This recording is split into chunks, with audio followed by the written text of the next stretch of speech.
तर मित्रांनो, आता जस्ट फ्यू मिनिट्स बॅक मी माझ्या मुलाला स्कूलमध्ये ड्रॉप करून आलो आणि जायच्या अगोदर मी त्याचे वेट केलं होतं जनरल स्टोरमध्ये. So weighted more than 7 kg. ये मेरे बच्चे का बैग है. कितना वेट है देखिए. अभी 0-0 है. अभी ये 5th स्टैंडर्ड में है. मैं जानबूझ के आज वेट करना चाहता हूँ. अभी हाँ दिखेगा 7 kg. आय बिलीव 7 kg खूप जास्त आहे, कारण की किड्सचे जी बॉडी वेट्स असतात त्याचं 10% त्यांचं बॅगचं वेट असलं पाहिजे, असं आय फील दॅट. माझा मुलगा थोडा हेल्दी आहे, तो ही मे वेटेड अराउंड 35 to 40च्या मध्ये.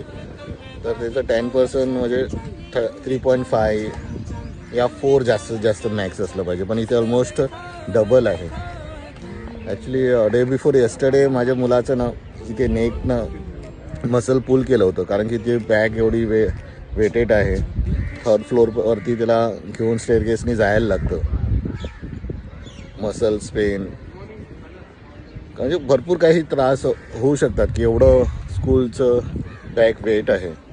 ॲक्च्युली आमच्या शाळेमध्ये जेव्हा मी शाळेमध्ये होतो ना, तर we use to have worksheets. आम्हाला टेक्स्ट बुक्स या नोटबुक्स नव्हते. We use to get worksheets. त्यामध्ये कसं पहिल्या पेजवरती लेसन प्रिंट असायचे आणि 2-3 जे फुलस्क्रिप्टला अटॅच असायचे, त्यात क्वेश्चन आन्सर्स आम्हाला लिहायचे होते. So we never carries a text book in the bag. आणि आताच्या माझ्या मुलाचे ना एवढे नोट्स बुक्स आहेत ना, ॲक्च्युली त्यामुळे खूप बॅगचं वेट वाढतो आहे. सो बिंग अ डिजिटल जी जर्नी चालू आहे, म्हणजे आता आपली जो वर्ल्ड टुवर्ड्स डिजिटलकडे मूव्ह होतो आहे आणि स्कूल बॅग्स एवढे वेटेड आहे. तर आय रिक्वेस्ट की मॅनेजमेंटनी जरा ह्याचा विचार करावा, how to reduce the weight of the bag.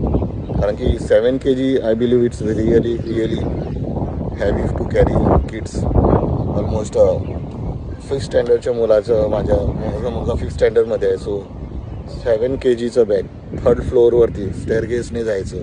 आणि मी घरापासून माझी बाईक बाहेर असते रोड साईडला, तर तिथपर्यंत येईपर्यंत मी कॅरी करतो. तो आय फील दॅट वेटेड. तर माझा मुलगा, I am not talking about only my kid only, I am talking about the general, की स्कूल बॅग्स आजच्या डेटला खूपच हॅवी आहे. मॅनेजमेंटने याचा विचार केला पाहिजे.